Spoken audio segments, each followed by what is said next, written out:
창세기 25장 19절에서 26절까지의 말씀입니다. 창세기 25장 19절에서 26절까지의 말씀을 한 목소리로 함께 합독하시겠습니다. 아브라함의 아들 이삭의 족보는 이러하니라. 아브라함이 이삭을 낳았고 이삭은 40세에 리브가를 맞이하여 아내를 삼았으니 리브가는 밧담 아람의 아람 족속 중 브두엘의 딸이요 아람 족속 중 라반의 누이였더라. 이삭이 그의 아내가 임신하지 못하므로 그를 위하여 여호와께 간구하매 여호와께서 그의 간구를 들으셨으므로 그의 아내 리브가가 임신하였더니 그 아들들이 그의 태 속에서 서로 싸우는지라. 그가 이르되 이럴 경우에는 내가 어찌할꼬 하고 가서 여호와께 묻자온대 여호와께서 그에게 이르시되 두 국민이 내 태중에 있구나. 두 민족이 내 복중에서부터 나누이리라. 이 족속이 저 족속보다 강하겠고 큰 자가 어린 자를 섬기리라 하셨더라. 그 해산 기한이 찬즉 태에 쌍둥이가 있었는데 먼저 나온 자는 붉고 전신이 털옷 같아서 이름을 에서라 하였고 후에 나온 아우는 손으로 에서의 발꿈치를 잡았으므로 그 이름을 야곱이라 하였으며 리브가가 그들을 낳을 때에 이삭이 60세였더라. 아멘. 종종 질문을 받습니다. 성경 인물 중 누구를 좋아하냐? 상당히 곤란한 질문입니다. 그냥 설교를 해야 하니까 읽고 묵상했었던 것인가요? 특별한 애착은 없습니다. 직접적인 인격적 상호작용을 할 수 없는 과거의 인물에게 정서를 투영할 수 없다고 생각했거든요. 이미 죽은 사람과 무슨 정서적 교감을 한단 말인지, 내 눈앞에 있는 사람들과 정서적 교감을 하는 것도 피곤한데 말이죠. 그런 인간이었던 제가 20대 후반에 문경수 시인을 운명적으로 만나게 됩니다. 그 친구가 이 문인으로 성장하는 과정을 처음부터 함께 했습니다. 친구로선 빵점이지만 평론에 있어서는 만점이라며 지금도 가장 먼저 자신의 글을 저에게 보내곤 합니다. 지금은 문단에서 라이징 스타가 되었는데요. 10년이 넘도록 그 친구의 높은 수준의 그 시와 글들을 읽고 평론하게 되었습니다. 그러다 보니 자연스럽게 이 글을 서정적으로 읽는 법을 배우게 되었습니다. 그러다 보니 야곱이 새롭게 보이기 시작하더군요. 야곱의 서사에서 제 인생의 서사를, 그 서사에 담긴 정서를 투영할 부분들이 많이 보이더군요. 이전에는 이 과거의 인물이 겪었던 험악한 세월 정도로만 보였는데 이제는 저와 정서적으로 아주 밀착된 서사로 다가옵니다. 작년에는 야곱을 후회에 물든 이로 읽어내었습니다. 그래서 작년 연말에 야곱의 서사를 후회라는 키워드로 읽어내었습니다. 올해 연말에 야곱을 보니 고향을 잃은 실향민으로 보입니다. 그리고 버릴 수 없는 집착으로 바득바득 살아온 한 명의 인간이 보입니다. 오늘은 여러분을 갈 곳을 잃은 실향민이 하나의 집착을 가지고 형성해온 서사로 안내하려 합니다. 그의 서사가 당신의 삶의 서사와 밀착되게 도와드리려고 합니다. 보통 리브가를 야곱을 편애해서 이삭과 에서를 속이고 야곱이 장자의 축복을 받게 한 어미로 해석합니다. 그러나 이는 표면적인 행동만 본 아주 단편적인 해석입니다. 리브가의 심중의 깊은 곳에 있었던 동기를 보지 못한 해석이죠.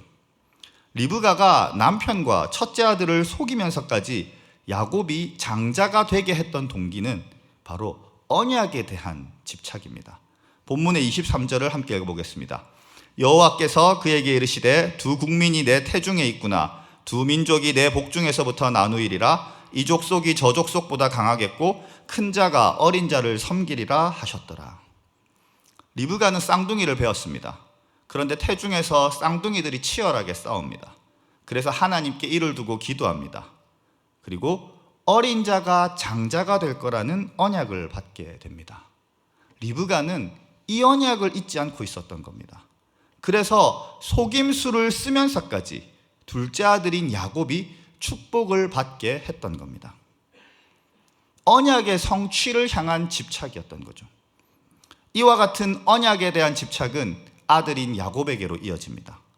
어머니와 특별하게 가까웠으니 그 언약에 대해서 자주 들었을 겁니다. 자연스럽게 자신이 장자라는 인식이 형성되었을 테지요. 그래서 형과 아버지를 속여가면서까지 장자의 축복을 받으려 했던 겁니다. 단순한 욕심만으로 치부할 수 없습니다. 그렇게 해석하면 야곱의 삶을 관통하는 언약을 배제한 반쪽짜리 해석에 지나지 않습니다.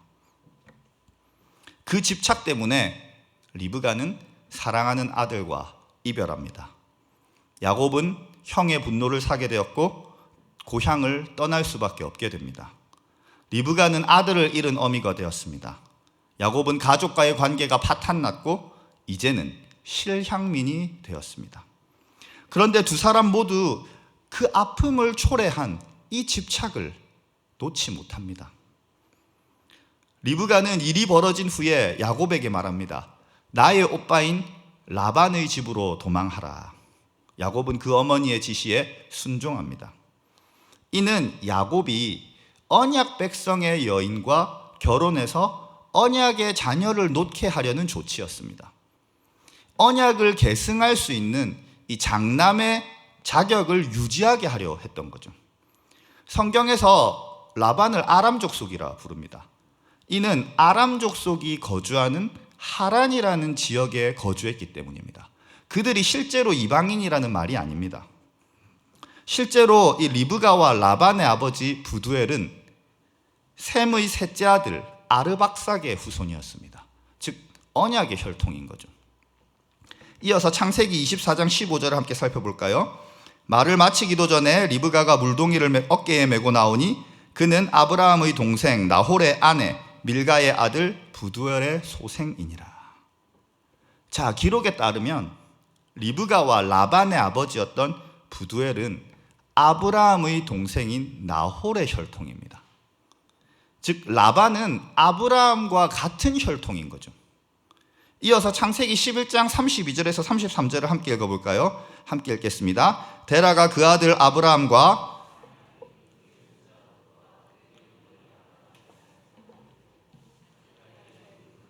가나안 땅으로 가고자 하더니 하란에 이르러 거기 거류하였으며 데라는 나이가 205세가 되어 하란에서 죽었더라. 아브라함과 나홀의 아버지였던 데라는 이 우르를 떠나 약속의 땅인 가나안으로 가고자 합니다.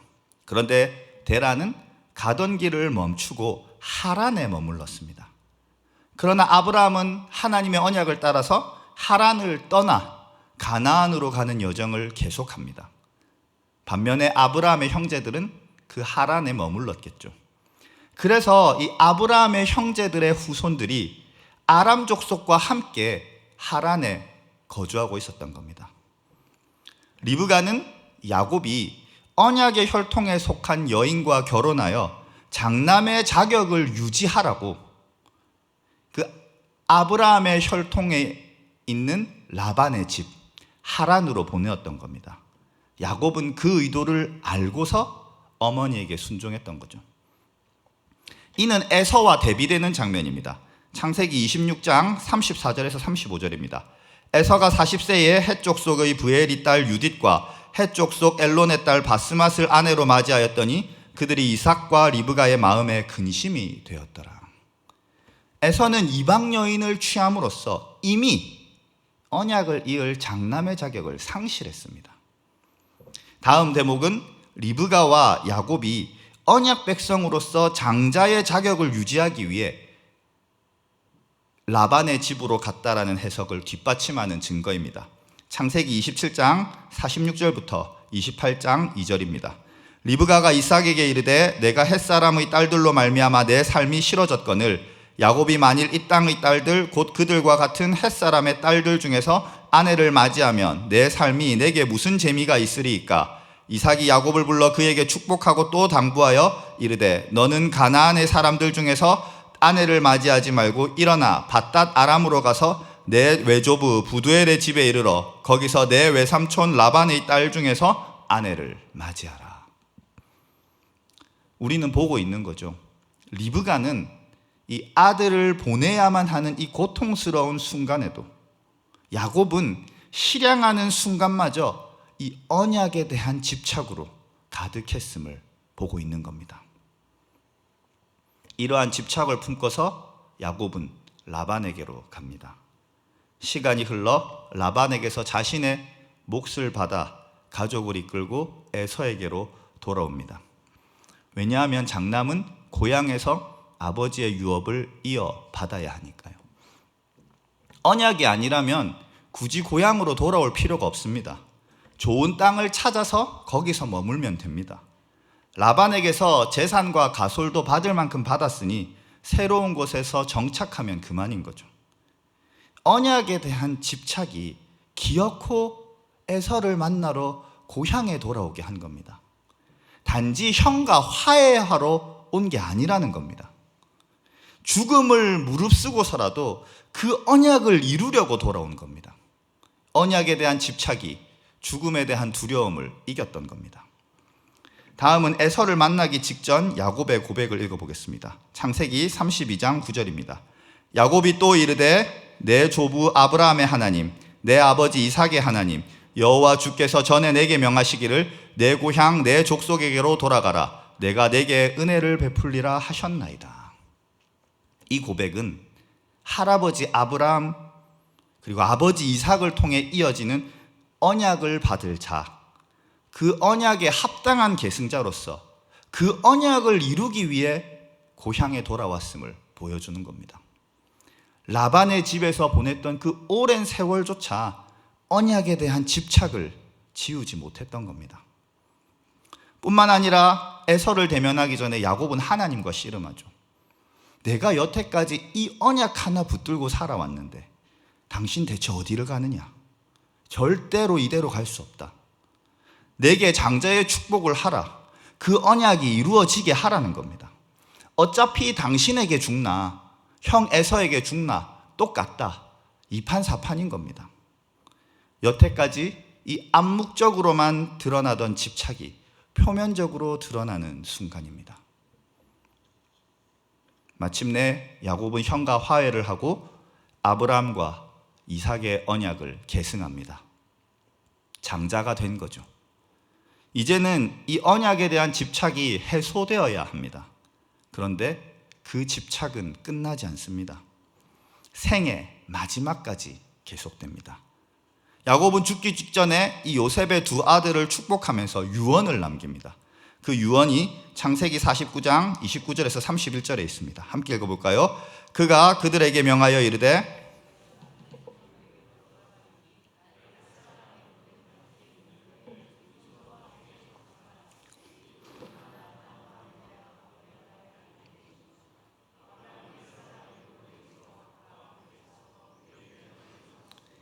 아브라함과 그의 아내 사라가 거기 장사되었고 이삭과 그의 아내 리브가도 거기 장사되었으며 나도 레아를 그곳에 장사하였노라.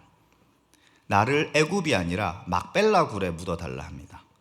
언약의 조상인 아브라함이 묻어있는 그곳, 아버지 이삭이 묻혀있는 그 땅으로 돌아가겠다는 겁니다. 고향에 돌아가서 아브라함 언약의 계승자로서 이삭의 장남으로서 남겠다는 겁니다. 애굽 총리의 아버지가 아니라 말이죠. 그리고 후손들에게 알리는 겁니다. 나는 언약의 조상으로서 언약의 땅에 남아 있을 테니 너희도 속히 애굽을 떠나 이곳으로 오라. 여기서 언약을 계승하라는 겁니다. 출애굽에서사는 이와 같은 야곱의 죽음에서 시작됩니다. 야곱은 약속의 땅에 먼저 이르렀습니다. 젖과 꿀이 흐르는 그 땅으로 출애굽을 먼저 시작했습니다. 그와 같은 야곱의 집착을 따라 후손인 이스라엘도 애굽을 떠나 약속의 땅으로 발걸음을 뗍니다. 애굽의 일부가 아니라 야훼 하나님의 언약 백성으로서의 삶을 시작했던 겁니다. 보신 바대로 야곱의 서사는 집착의 범벅입니다. 그런데 그 집착이 있어야 할 곳에서 해야 할 일을 하게 했음을 마땅히 살아야 할 삶을 살게 했음을 보고 있는 겁니다. 기어코 고향에 돌아와서 언약을 성취하게 했고 계승하게 했고 장자의 역할을 하게 했습니다. 이곳 저곳 다니면서도 그 언약 혈통의 순수함을 잃지 않은 채 말이죠. 야곱의 서사는 독자들에게 그리고 당신들에게 호소하는 겁니다. 언약과 같이 거룩한 것에 대한 집착이 당신이 있어야 할 곳에서 주어진 사명을 완수하게 할 거라고. 그리고 후손들은 그와 같은 집착에 사로잡힌 당신을 쫓게 될 거라고. 자연스레 후손들 역시 당신이 미리 이르렀던 축복의 땅에 이르게 될 거라고. 사명을 완수하고 마땅히 살아야 할 모습으로 살게 될 거라고. 거룩한 집착이 우리와 후손들의 삶을 아름답게 완성할 거라는 말입니다. 물론 그 언약에 집착하는 과정에서 상처도 받을 겁니다. 언약에 집착했던 야곱은 우여곡절을 겪었습니다. 처연한 사연들의 범벅이었죠. 언약 때문에 가족들과 결별했고 정든 고향에서 도망쳐 나왔습니다. 그렇게 도망쳐 나온 타지에서 수모와 냉대를 받았습니다. 그 이후에도 아들인 레위와 시므온이 끔찍한 살인을 저질렀고 아비로서 그 책임을 져야 했습니다. 장남 르우벤은 계모와 사통했습니다. 가장 사랑했던 여인 라헬을 잃었고 가장 사랑했던 아들 요셉까지 잃었습니다. 그러한 탓에 바로가 야곱을 불러 내 나이가 몇이냐 물을 때 대답하죠. 내가 험악한 세월을 보내었나이다. 동시에 그 과정 속에서 야곱은 치유와 회복을 경험합니다. 처음에는 형에 대한 질투와 시기로 번복되게 만들었던 언약이었습니다. 그러나 결국에는 그 집착이 축복으로 변하게 만들었죠. 형과 아버지를 배신하고 속여야만 했던 언약이었습니다. 그러나 그 집착이 아버지를 계승하는 언약이 되게 만들었고 형까지 포용하는 언약이 되게 만들었습니다. 아마도 원망스러운 언약이었을 겁니다. 그러나 그 신실하신 하나님, 언약을 지키시는 하나님을 깊이 만났습니다. 형과 화해하고 잃었던 아들을 다시 만나게 됩니다. 상실된 관계의 치유와 회복까지 누리게 됩니다. 말씀은 우리에게 속삭입니다. 거룩한 집착에 이끌려 있어야 할 자리에 이를 때까지, 해야 할 일을 하게 될 때까지 수많은 과정들이 있을 것이다. 그 과정들은 순탄치 않을 수도 있다. 그러나 치유와 회복도 누리게 될 거라고. 축복을 받게 될 거라고. 끝까지 그 집착을 놓지 않는다면 결국에는 받았던 상처와 고통들마저 축복으로 바뀌어 갈 거라고. 깨어진 관계들까지 만지시는 하나님을 만나게 될 거라고. 마침내 당신의 삶을 아름답게 완성하시는 하나님을 찬양하게 될 거라고 말이죠. 거룩한 것에 대한 집착은 상처를 주기도 할 겁니다. 그러나 모든 상처를 치유할 거라는 겁니다. 그 집착은 어려움을 가져오기도 할 겁니다. 그러나 끝내 모든 어려움을 이기게 할 능력이라는 거죠. 그 집착은 실패와 좌절, 상실을 수차례 겪게 할 수도 있습니다. 그러나 끝내 사명을 완수하게 할 능력이라는 거죠.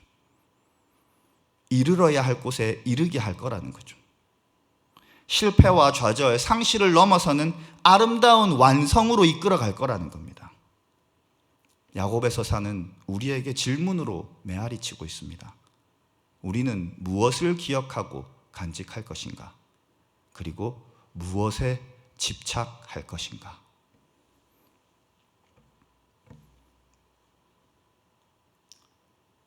떨쳐버려야 할 것이 명확해지는 시점이 연말입니다.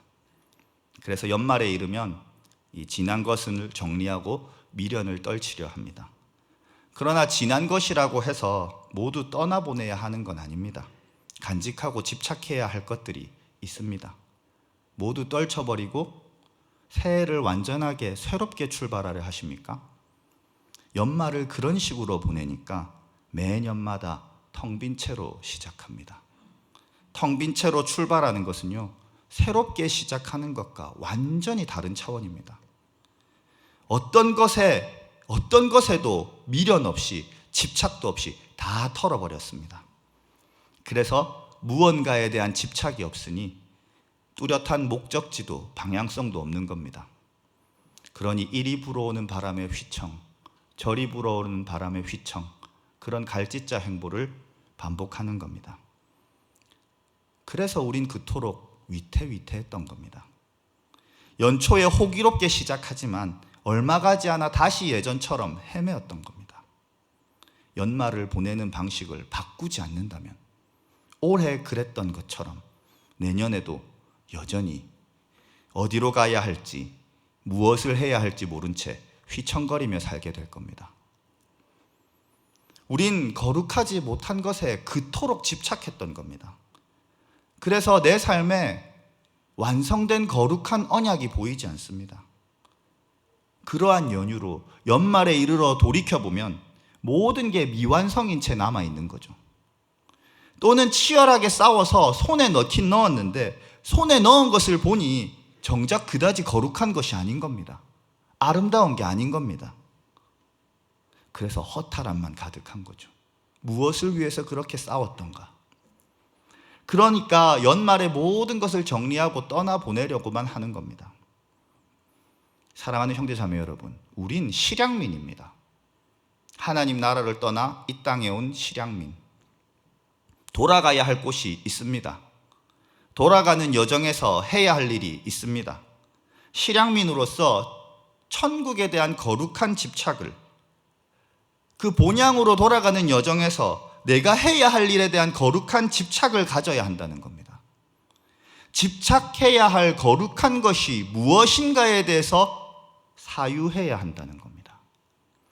부질없는 것이 무엇인지 분명해지는 때가 연말입니다. 반면에 집착해야 할 것이 무엇인지도 분명해지는 때입니다. 그렇게 연말에 이르러서야 되찾게 된 거룩한 것에 대한 집착이 당신의 삶의 무게중심을 잡아줄 겁니다. 이르러야 할 곳만 바라보게 할 겁니다. 해야 할 일만 생각하게 할 겁니다. 이리저리 휘청거리지 않게 잡아주는 거죠. 야곱이 온갖 역경 속에서도 흔들리지 않고 고향에서 이루어질 언약만 바라보고 가야 할 길을 걸어왔던 것처럼, 와야 할 곳으로 왔던 것처럼, 죽음의 두려움까지 극복하면서 해야 할 일을 하러 그곳으로 돌아왔던 것처럼 말입니다. 거룩한 집착은 여러분에게 예비된 그 자리를 되찾게 할 겁니다. 가장 자기다운 모습으로 가장 당신에게 적합한 자리에서 살게 할 거라는 거죠. 당신의 사명을 완수하게 할 겁니다. 거룩한 집착이 당신의 여정을 아름답게 완성시킬 거라는 겁니다. 늘 미완성으로 남은 삶에 대한 불안감, 불만들이 자연스럽게 해소되겠죠. 애를 써도 늘 구멍과 빈자리만 가득한 삶에 대한 허탈감도 치유될 거라는 겁니다. 나아가서 이 자녀들이 하나님께서 예비하신 그곳에서 해야 할 일을 하는 자로 살아가게 만들 겁니다. 연말에 자녀들과 어떤 시간을 보내야 할까요? 좋은 곳 가서 좋은 음식 먹으며 근사한 구경시켜주는 겁니까? 물론 그런 추억 필요합니다. 그러나 저는 그게 궁극적으로 물려줘야 될 유산이 아니라고 생각합니다. 야곱의 집착이 후손 이스라엘에게 어떻게 역사했는지 상기해 보십시오. 정말 자녀에게 필요한 기억은 부모가 한평생 집착했던 거룩한 무언가라고 야곱에서 사는 말하는 겁니다. 나이가 들면 내 부모는 왜 이것에 그토록 집착했던가 생각하게 됩니다. 그러면서 부모가 그렇게 집착했던 이유를 조금씩 이해하게 되는 거죠. 부모가 살았던 그 거룩한 발자취를 따라 가게 되는 겁니다. 부모가 집착했던 그 거룩한 사명을 받들게 되는 겁니다. 자연스럽게 부모의 집착을 따라 부모가 미리 이룬 약속의 땅으로 발걸음을 옮기게 되는 겁니다. 야곱이 죽은 채로 막벨라굴에서 이스라엘을 약속의 땅으로 이끌었던 것처럼, 이스라엘이 애굽의 일부가 아니라 언약 백성으로 살게 했던 것처럼, 그들에게 주어진 사명을 완수하게 만들었던 것처럼, 당신이 죽은 후에도 자녀들은 당신의 집착에 이끌려 살게 되는 겁니다. 살아서 자녀들과 함께 할 때뿐만 아니라 죽어서 자녀들을 떠난 이후에도 그들을 축복으로 인도하게 될 거라는 겁니다. 그렇습니다. 연말에 부모가 해야 될 것이 무엇입니까? 자녀들에게 물려주어야 될 거룩한 집착을 회복하는 겁니다. 말씀을 맺으려 합니다. 실향민이 아니라 정착민처럼 살면서 여기 주어진 삶에 너무 익숙해져 버렸습니다. 지금 그리고 여기의 문화에 너무 깊이 스며들어 버렸습니다. 본향에 대한 집착, 사명에 대한 집착이 흐려진 거죠. 다시 말해서 종착지에 대한 관념이 흐려지고 사명에 대한 집착이 무뎌진 겁니다. 그러니 열심히 달려가고 있긴 한데 제대로 가고 있는지 불안했던 겁니다. 무언가를 열심히 하고 있기는 한데 진정으로 해야 할 일을 하고 있는지 몰라 불안했던 겁니다. 마찬가지입니다. 우리에게서 어떤 방향성도, 어떤 집착도, 어떤 사명에 대한 집착도 본 적 없기에 우리 아이들도 어디로 가야 할지, 무엇을 해야 할지 모른 채 사는 겁니다. 많은 사람들이 가는 대로 우르르 따라갑니다. 시키는 일이니까 그냥 하고 삽니다. 그렇게 본향에서 멀어져 갑니다. 그렇게 사명과 무관한 삶을 살아갑니다. 있어야 할 곳에서 멀어지고 있고 해야 할 일을 모른 채 살아가고 있다는 거죠. 그러니 우리 아이들도 자기가 있어야 할 곳이 아닌 데서 헤매고 있는 겁니다. 자신의 사명이 아닌 것들을 하며 살아가고 있는 겁니다. 아이들이 부족해서일까요? 아니, 부모가 아무것도 보여주지 못했기 때문입니다. 만일 당신에게 본향에 대한 거룩한 집착이 있다면, 사명에 대한 거룩한 집착이 있다면 너무 걱정하지 않으셔도 됩니다. 거룩한 집착에 이끌려 왔다면 지금 당신이 어디에 있든지 있어야 할 곳인 겁니다. 지금 무슨 일을 하고 있든지 간에 해야 할 일을 하고 있는 겁니다. 마찬가지로 우리 자녀들 너무 걱정하지 않아도 됩니다. 당신이 거룩한 집착에 이끌린 삶을 살아가고 있다면 아무것도 가르쳐주지 않아도, 아무것도 물려주지 않아도 됩니다. 이미 선명한 방향성을 자녀들에게 보여주고 있을 테니까요. 지금은 비록 깨닫지 못하더라도 언젠가는 반드시 거룩한 유산이 되어 역사할 겁니다. 죽은 후에도 당신의 삶은 그들에게 더욱 선명하게 떠올라 불기둥과 구름기둥이 되어 역사할 겁니다. 오늘 이제 결단송을 부를 건데요, 야곱의 그 거룩한 집착이 찐득찐득하게 묻어있는 찬양입니다. 거룩한 집착으로 범벅이 된 그의 서사에 깊이 몰입해서 고백하길 원합니다. 그 집착이 나를, 그리고 우리의 자녀들을 가장 아름답게 완성할 것을 소망하며 말이죠. 함께 찬양하겠습니다.